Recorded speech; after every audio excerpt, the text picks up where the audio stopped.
Alright, well, so let's begin. Good morning. Today's daf is Samech Gimel. We're going to begin by Samech Beis on the base 4 lines from the bottom. So Tanya Achirim Omrim. So the Achirim say, Hiktim Mulim LaArelim.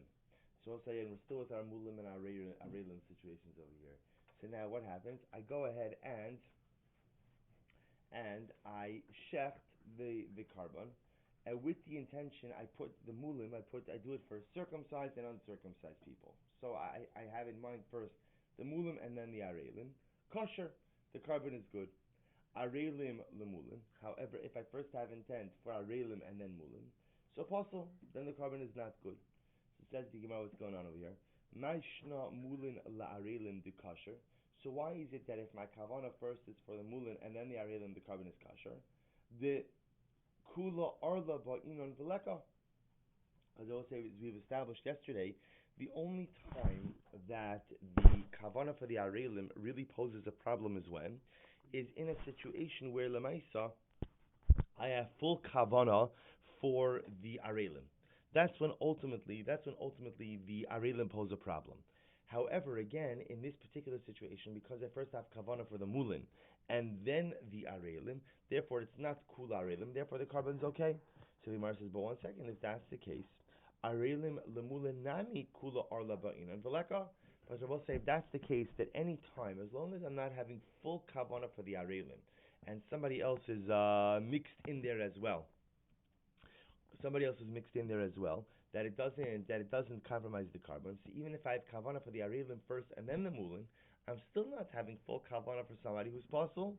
To which the Gemara says, top of Samech Gimel, Lema kasavri achirim eina l'shchita elabasov. So also listen to this. So the Gemara therefore suggests maybe the achirim hold the following shita. I'll say there's an interesting machlokes about when does the act of shchita, when halachically is the act of shchita having considered to have occurred. Is it at the beginning of the shchita? Is it at the end of the shchita? Is it the entire act of shchita from beginning to end? And of course, this has many different ramifications. For example, let's say somebody who's not fit for shchita began the shchita, but someone else finishes off the shchita. So when is the act of shchita considered to have occurred? So the Gemara wants to suggest over here that the achirim hold eina l'shchita ela basov. The truth is, the act of shchita is only considered to have occurred when? At the end of the act.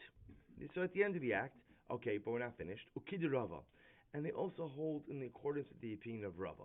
What does Rava say? Do Omer Rava, Adayin hi machlokes. So we'll say Rava is referring to over here. Look at Rashi for just a moment. Adayin hi machlokes. Gabe tafus loshon rishon. So we'll say, if you remember again, we had a few days ago a machlokes Rabbi Meir and Rabbi Yossi, that if a person makes multiple statements, ultimately, which statement do we look at? Do we look at the first statement? Do we look at the last statement? Do we look at both statements? So we had machlokes Rabbi Meir and Rabbi Yossi. So Rava says that this machlokes still exists. Therefore, listen to this. Hilchach. Hikdim mulim la'arelim. So if, when a person goes ahead and makes a declaration, he says that I'm having in mind for mulim and then arelim, mulin chayli, arelim lo chayli, then Lamaiser Rabbo we say that we go with his first kavana, and his first kavana was for mulin, and therefore again we assume that the carbon is going to take place for the mulin and not for the arelim. Hiktim arelim lemulin. However, again, if he went ahead and put the arelim before the mulin, then arelim chayli, mulin lo chayli.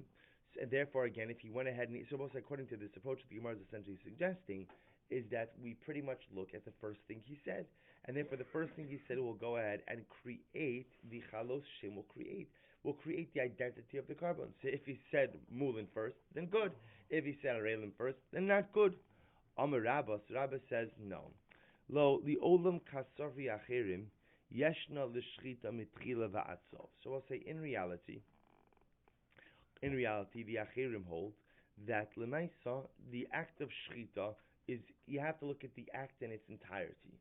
You can't just look at the act in the beginning or in the end. You have to look at the act in its entirety. What are we dealing with over here? Kegon shegamar belibo l'tarvas. So this is very interesting. So what's the case here? The case here is where the person who was shachting the carbon had in mind for both mulin and arelim. In his heart, he had in mind for both of them. Now, also, we've already established before that if you have in mind for mulin and arelim, then what? Then it says the carbon is okay. Well, according to the carbon is okay. So the case over here is, so cognitively, so to speak, I have in mind both for mulin and arelim, but v'hotzi bepiv la'arelim v'lo hispik lomar lemulin ad shnigmara shchita ba'arelim. So I'll say, listen to this. So that's the case. I have in mind both for mulin and arelim, but what did I articulate?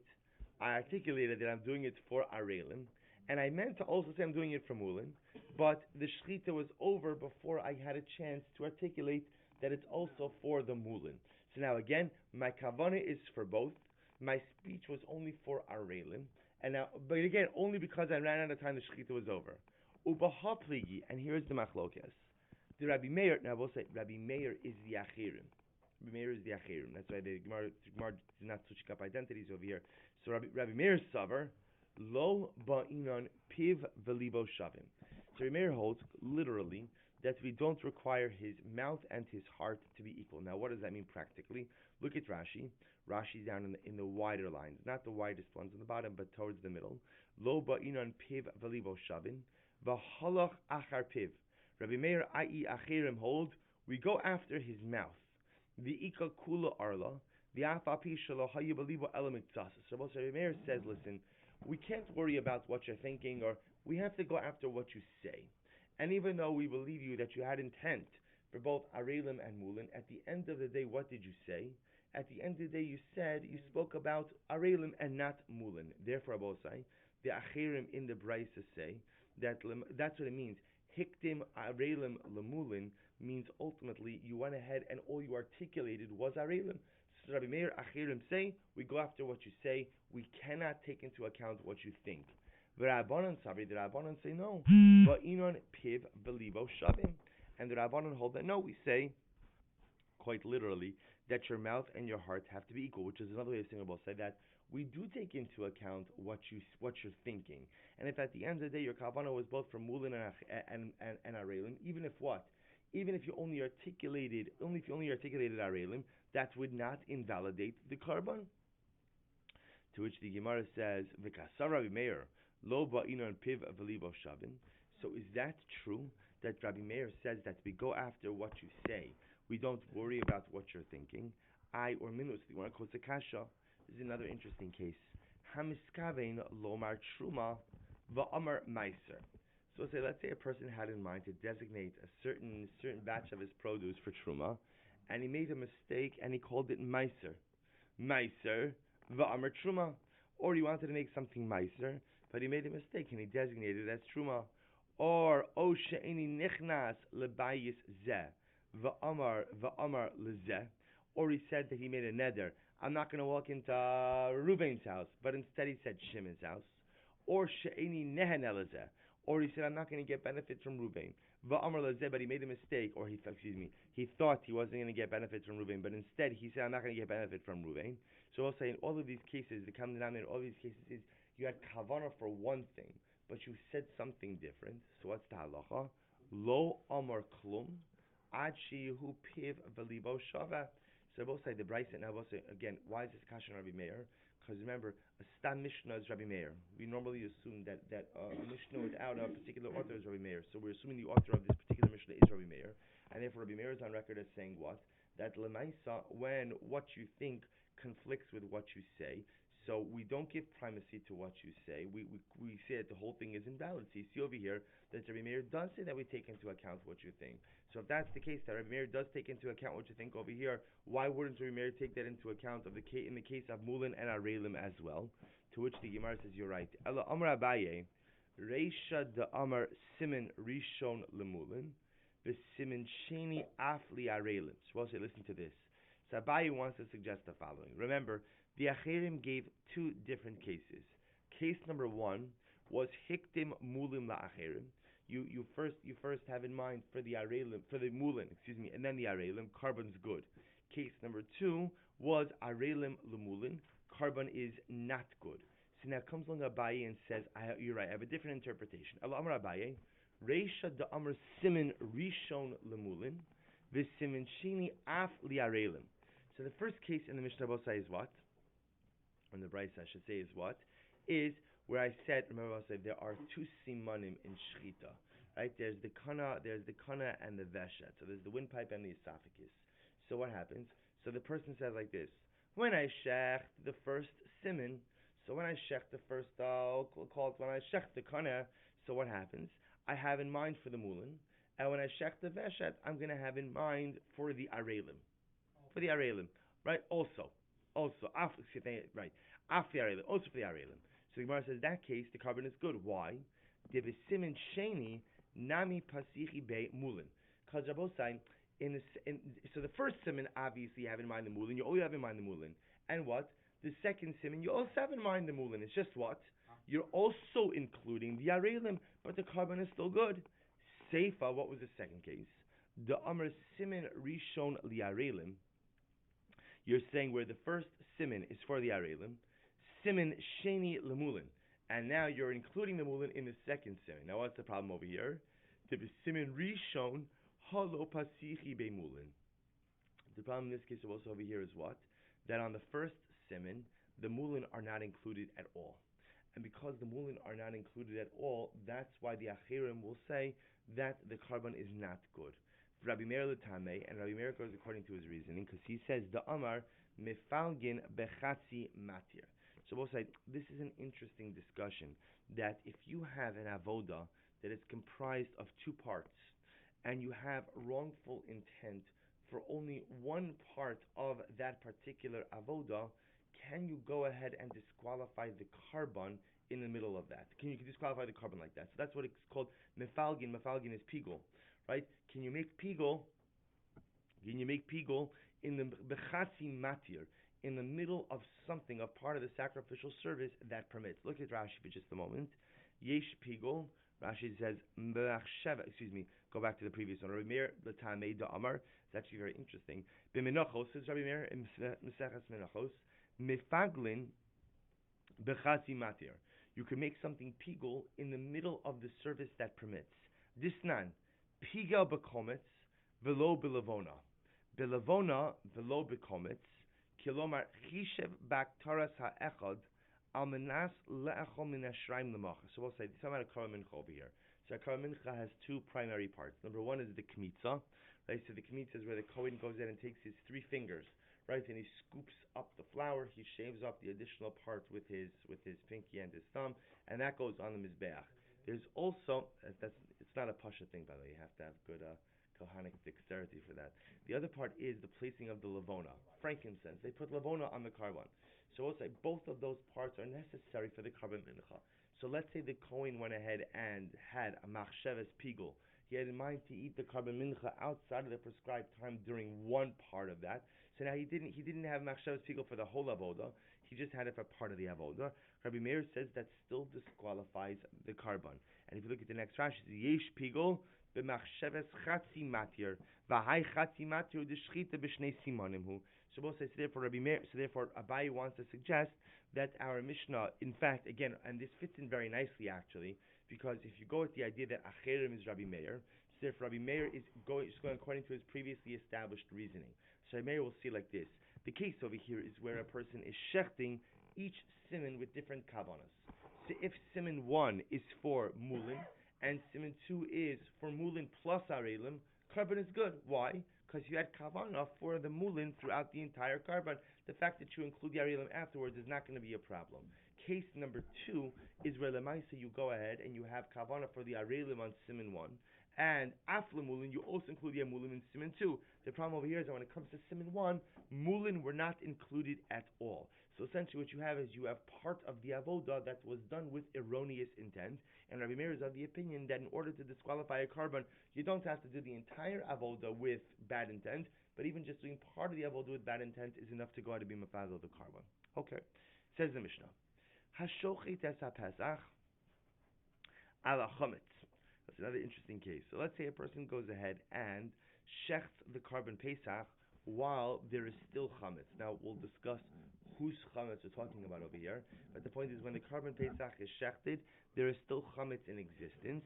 Over below sase, you violate a lo sase. And I will say again, remember, this isn't leaving aside whatever prohibitions associated with possessing chametz after chatzos and erev pesach. That's not what he's talking about. That's not what we're talking about here. We're talking about over here that if you go ahead and you shecht the carbon pesach, you shecht the carbon pesach you shecht the carbon pesach without getting rid of all of the chametz. Salach l'maisa, there's a lav. We'll see what the lav is in the Gemara. So over below sase, Rabbi Huda says af hatamid.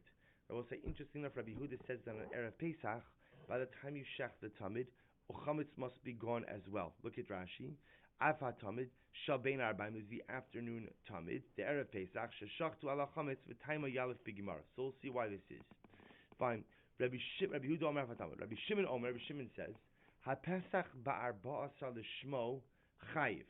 So Rabbi Shimon says like this. Well, it depends. If you still have chametz, if you shecht the carbon pesach on the 14th lishmo, meaning for the sake of pesach, and you shecht it while there's still chametz, then enochinami you're chayiv, you violated a lav.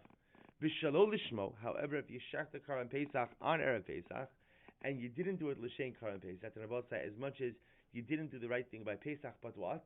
You will have not violated a lav for possessing chametz, right? You've saved yourself some malchus. True. All right. So look at Rashi for just a moment. Lishmo chayiv mishum lo tishchat al chametz de pesach. Mishum lo tishchat al chametz de pesach kosherhu ushchita reuyuhu v'shalo lishmo pater de pasalhu ushchita she'ena reuya lav shmei shchita. So also Rabbi Shimon will say that l'maisa. Remember, we've already seen that if you shech the carbon pesach l'shem another carbon, the Yisrael will say, for other karbanos, if you shecht them for the wrong intent, it can always become a shlomim. That does not work for Pesach, as we've seen already a number of different times. But lemaisa, what you lose out on the Pesach, and it also will prevent you, it also will exempt you from being chayiv for shechting the carbon Pesach while there's still chametz. Usha'ar kol hazvachim, back to the Mishnah. And when it comes to all other karbanos, bein lishman ubein shalo lishman potter. So Rabbi Shimon's position is when it comes to all other karbanos, whether you shechted them for this specific intent or not for this specific intent, if there is still chametz in existence at the time that you shech these karbanos, you are not chayiv malchus. Ubemoed, and again, when you shech the carbon during Yom Tov itself, Rashi says l'socha Pesach. Right now, if you shech the carbon during Pesach itself, ubemoed lishmo pater shelo lishmo chayiv. So if you shech the carbon on Pesach itself or during Chol Hamoed, if you do the carbon for lishmo, then you're pater. Shelo lishmo, you're chayiv. Look at Rashi for just a moment over here. Ubemoed, Rashi says b'socha Pesach im lishmo shachto lepesach al chametz pater milo sishchat the Pesach shelo bizmano lishmo pasal. The Havile Shechita Shein Rabos. We'll say again, it's actually interesting. So if during Pesach itself you shecht another carbon Pesach, so as you also said, there's no carbon Pesach during Pesach; it's only erev Pesach. So lemaisa, you're pater. Now, meaning you're pater for possessing chametz during that time because it's not a Pesach. Shelo lishmo, but lemaisa, if you shechted that carbon during Pesach, not for its own sake, i.e. for shlamim, then you're chayiv. And Rashi points out over here, chayiv, de lahachi koi, because again, this is a fit carbon, v'havi le shchita ru'uya, v'chayiv mishum lo tishchat, bahadi lav, de lo yira'e, v'lo yimatze, ika malchus nami de shchita. Okay, so we'll see that if you according to Rishon, it's actually interesting that the prohibition, although we've seen this a little bit before already, because Rabbi Huda said it applies by the Talmud, but apparently the concept of shechting karbanos on Pesach, while there is still chametz, seems to be prohibited. Pesach has an explicit lav, as we'll say, but apparently it applies to other karbanos as well. Okay. Ushakal zvach leishan fan. Chayiv kol chutz min achatos sheshachto shelo lishma. The exception to this will be a carbon chatos that was shechted shelo lishma. Shelo lishma. That apparently if you shecht a chatos shelo lishma and there is chametz, you will not be chayiv. Look at Rashi. Rashi says, "Chutz min achatos sheshachto shelo lishma dipsulahi." Because we'll see later on that a chatos that was shechted for a different intent, in fact, is possible. Kedisnan bezavachim chutz min apesach v'achatos v'taima mishum d'chsiv b'shchita chatos hi mi'utehi v'lo hanishchetes shlishma. Okay, so also we'll see why, but lemaisa it seems to be that because if a chatos that's not shechted l'shem chatos is not a valid carbon, therefore by here's the theme of it seems to be the theme of the Mishnah, that whenever the carbon is valid, there's a prohibition for shechting it when there's chametz in existence. If the carbon is not valid, meaning so therefore it's not really a real shechita, it's not really a real carbon, then you won't be chayiv for the existence of chametz at the time of sacrifice. Fine. Set. I'm just a little confused. Who does the shechita? Does the Kohen make it? It could be anyone. Or do I do it and then it becomes It could be anyone. Shechita doesn't have to be done by a Kohen. Shechita is ksher. It's the one part of the avoda that is kosher with a non-Kohen. So that I wasn't aware of that. Yeah, it's the one. Now again, that's true for regular kavanos. Obviously, when they have, let's say, the bird offerings, the chatas, that's done by the Kohen. That has to be done by the Kohen because that's the malika. But otherwise, shechita is ksher bizarre. Done by anybody. Absolutely. And then the rest of the stuff have to be done by the Kohen. That is correct. Now again, I don't know historically. I'm sorry. You can't get no, but remember you don't have to because they shechted the animals outside by the outer mizbeach. That's where they had the rings. So anyone could do the shechita. Historically, I don't know what actually happened. Was it more common for the kohanim to do it? Was it more common for the owners to do it? I don't know. A lot of it gets confusing as to Right. So the Gemara doesn't entertain because the truth is for these halachos it doesn't really even matter. But technically for shechita, because if you say the Kohen, I mean he did the shechita, but the Kohen did the zrika and all the rest of the steps. Then who thought what? So right. So correct. Big question when the shechita takes place. Correct. You're 100%. Yes, it's confusing. That I will affirm that. Yes, but lemaisa the shechita can be done by a kohen or by a non-kohen, either one. It adds to the dimension about the two contradictory thoughts at the same time. A person Aisha has the shechtim and thinks of the Arelium, and then the kohen does it and thinks of the regular people. 100%. 100%. Right. So you not only have conflicting thoughts, but you have conflicting thoughts by different people. Right. Enochinami. Says the Gemara.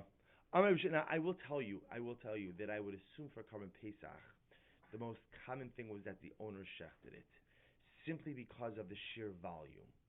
There are too many karbanos there for the kohanim to. I think again, it's just my conjecture. I'm sorry, and you get tired. I'm saying even though all the kohanim were on duty on Erev Pesach, it's just the sheer volume of everybody bringing their karbanos must have had people doing their own shchitos. So says the Gemara. I'm Rabbi Shimon Lakish. Li'olam eno chayiv ad she'achametz l'shochto o l'zorek o li'echad b'mei chabur. So I'll say, here's what we started with. We started with that lemaisa, if you shech your Karban Pesach and there is chametz in existence, that lemaisa that compromises the carbons. Now the Gemara says, okay, who has the chametz? Who has the chametz? So the Gemara says, you're only chayiv if either, again, the person who's shechting it, the person who's doing the zrika. So now again, as Mr. Mara just mentioned before, this could be two different people, because the shochet could be the owner, the zorek could be the kohen, right? Or one of the members of the chabura. So also essentially what the Gemara is saying over here is that lemaisa, the chametz only compromises the carbon if what? If it belongs to somebody who's associated with the carbon. Whether you are the person who's shechting it, whether you're the kohen who's going to do the avodah, whether you're one of the members of the chabura. If one of those people has chametz, it compromises the carbon. But the kohen has to throw the blood. Correct. Kohen has to do everything after shechita. So the Gemara says, "Va'at sheyehe imo ba'azara." And not only that, but the chametz there also has to be a proximity. That the chametz has to be present where the carbon is being offered as well. Imo ba'azara literally means within the courtyard of the Beis Hamikdash. We'll see if that's a literal statement or not. Rabbi Yochanan says, "Afal pi she'imo ba'azara." Rabbi Yochanan says, no. The issue over here is ownership. The issue is not proximity. So even if lemaisa the chametz is not with you, as long as the chametz is in as long as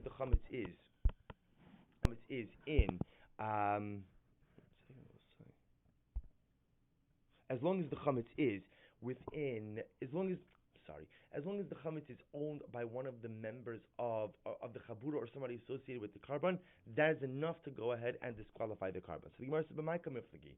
What are they arguing about? So we'll say here you have.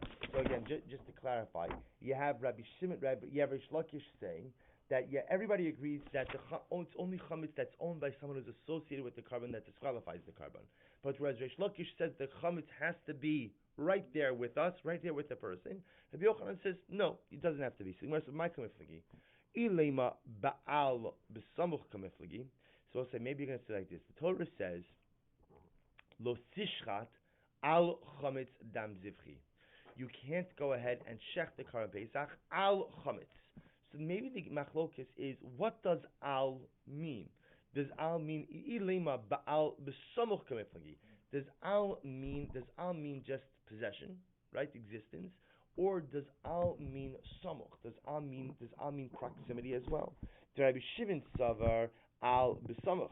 Rabbi Shimon holds that lemaisa al doesn't just mean that you own it, but al also means samuch. It also means that lemaisa the chametz is next to you. Rabbi Yochanan says lo ba'inan b'samuch, and Rabbi Yochanan says no. Al does not mean b'samuch. Al, you don't have to have it with you. So Gemara says, but 1 second. Ifliguba chadazimna. Rabbi said, if the machlokes is on the meaning of the word al, does al mean proximity or not? We've already had that machlokes already. Where do we have that machlokes? Disnan hashochet toda lifnim v'lachma chutz l'choma. So we'll say if a person shechts a carbon toda, and remember one of the interesting things about the carbon toda is that there are 40 loaves, right? Lachme toda that come along with the toda. So let's say now I shech the toda inside the Beis Hamikdash, and what happens? But the loaves are not with me. The loaves are outside of the walls. Chutz l'choma. So what happens? Lo kidesh halechem. The bread does not become sanctified. If the bread is outside the walls, it doesn't become sanctified. My chutz l'choma. What does it mean outside of the walls? Rabbi Yochanan Amar chutz l'chomas beis pagi. It refers to outside of the walls of the home of Pagi. Beis Pagi. Look at Rashi. Beis Pagi. Hainu mokom chitzon shebiyushalayim. Apparently, again, the Pagi household was the last home on the border of Yerushalayim. Hasamhu de chutz l'chomas beis Pagi chutz l'Yerushalayim hu. Ve'eno mokom achilas kodshim kalim. V'im yatzu sham nifsalim hasam vadai lo mekachle shchita.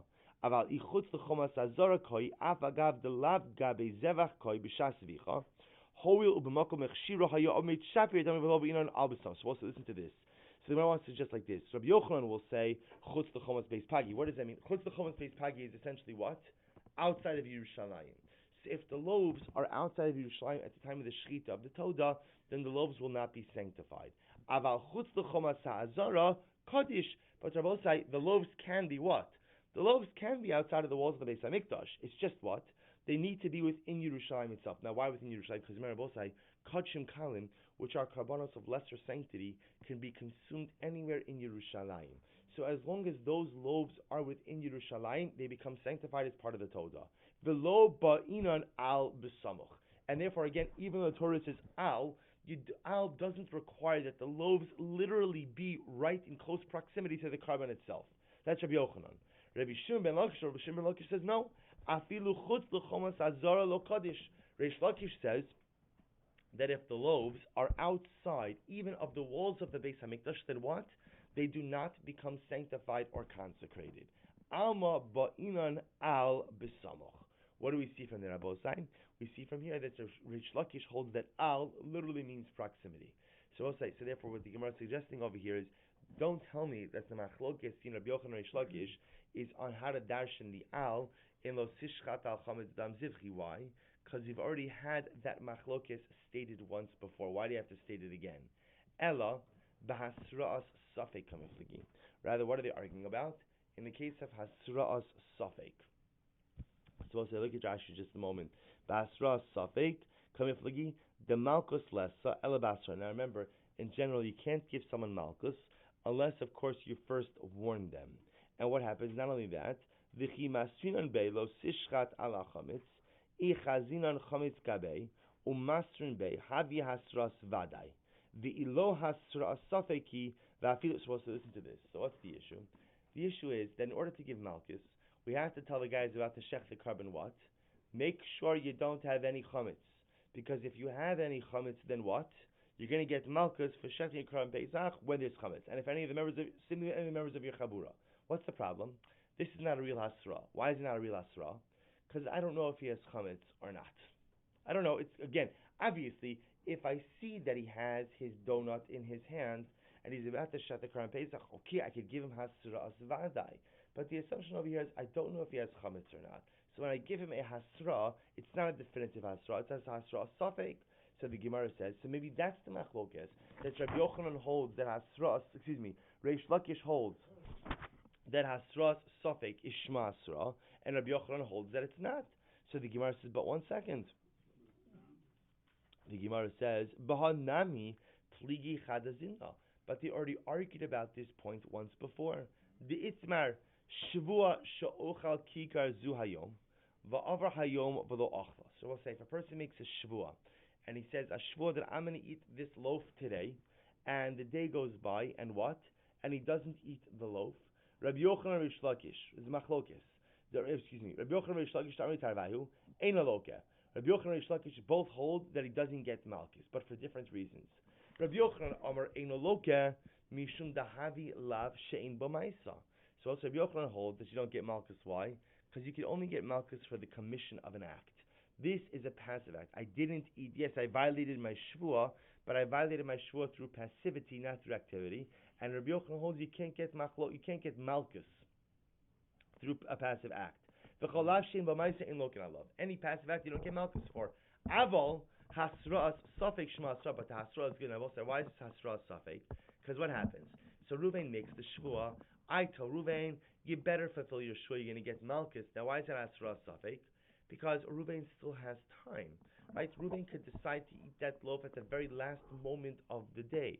So that lemaisa, when I give him hasra, it's hasra safek, because again, we're assuming I'm not giving him hasra at the very last moment of the day. So anytime after my hasra, there's still the possibility for him to fulfill a shvua. For Reb Shimon Lakish or Rish Lakish is ein aloka. Rish Lakish also agrees that lemaisa don't get malchus, but for different reasons. Mishum dahavi lehasras safek. Because Rish Lakish says you don't get malchus. Why? Because it's hasra safek. V'hasras safek lo shma hasra. And doubtful hasra is not called hasra. Avalav she'ein bo maisa. But according to Rish Lakish, even if you have a passive lav, lo kinalav, you do get malchus. So we'll say again. So what the Gemara is suggesting over here is it can't be that they're arguing about hasra safek. Why? Because again, they've already argued once before about hasra safek. To which the Gemara says, Amri li olam ba'al samuch kamefligi. In reality, we'll go back to what we said before. They are arguing about the definition of the word al. Does al require proximity or not? So the Gemara says, Usricha, but what about the fact that we said before that Lamaisa they already argued about the al b'samuch? Utzricha di'i iflugu le'inyan chametz hava. I mean, because the Gemara says that if Lamaisa they were just arguing about chametz, hava amin abahu the ka'am Rabbi Yochanan the lo be'inan ba'al samuch mishum de'isru. So I might have thought that the reason that Rabbi Yochanan holds that Lamaisa that you don't require proximity is because chametz is aser. V'chol heicha de'isei isei.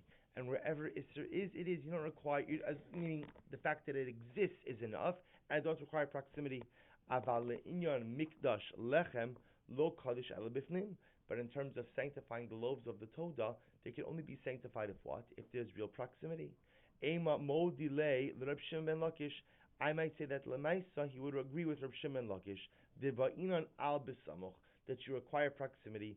If the loaves are within the mikdash, then they're kodesh. Ilo lo kodesh, and if not, they're not kodesh. Midi dahavi akli sharis, because we'll say they're no different than a kli. What does it mean no different than a kli sharis? We'll say kli sharis is a utensil used in the avoda. And remember, it's the kli sharis that ultimately is mekadesh the items for sacrificial use. So when does an item become kodesh? Only when it's in the kli sharis.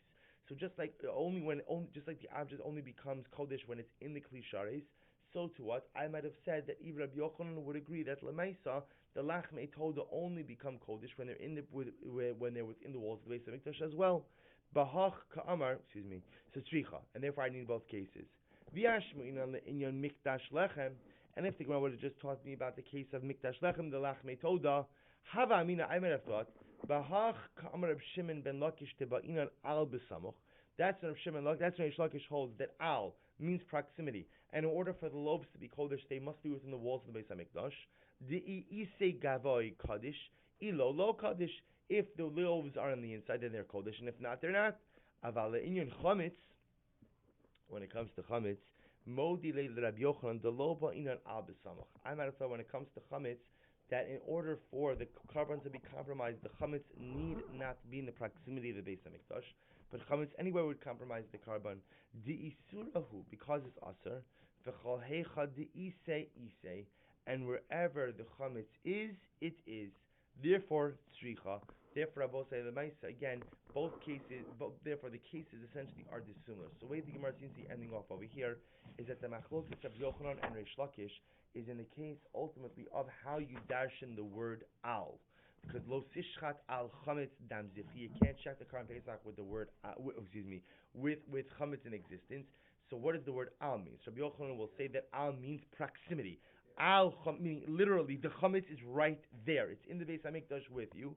Whereas Reish Lakish holds that no, al just means what? Existence. But al does not mean proximity. And even though they've argued about the definition of the word al earlier by the Toda loaves, the Toda case is dissimilar than the Chametz case, and therefore the Machlokes must come up in both cases. Fine. Says the Gemara.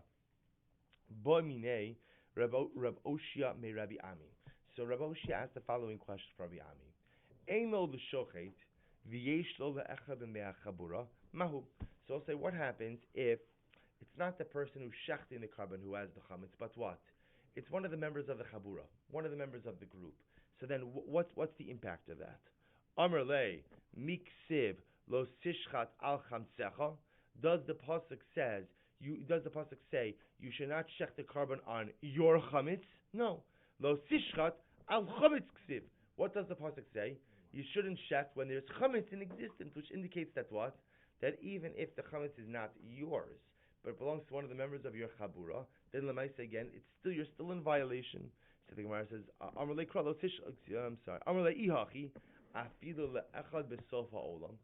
So one second, if that's the case, that it doesn't have to be my chametz, so maybe if someone owns chametz literally at the other end of the world, so now any member of Klal Yisrael that possesses his chametz at the time when I'm shechting my carbon should invalidate my carbon. To which it says, no. Let's understand. Amar le, Amar kra, lo sishchat v'lo yolin. So remember again, the pasuk equates, it says, you shall not shech the carbon Pesach v'lo yolin. Lo yolin means what? That you can't leave over the Pesach until morning. So the pasuk links these two concepts to teach us. Lo sishchat al chametz hanach dekaimi aleh mishum lo yolin. You shouldn't shecht the carbon Pesach while one of the people who will be in violation for leaving the carbon over until the next morning still has chametz. Who's one of the people who has responsibility for not leaving over the chametz, the Pesach until the next morning? One of the members of the chabura. So here the Torah tells us that the chametz you have to be worried about is the chametz associated with the Pesach itself, which is one of the members of the chabura.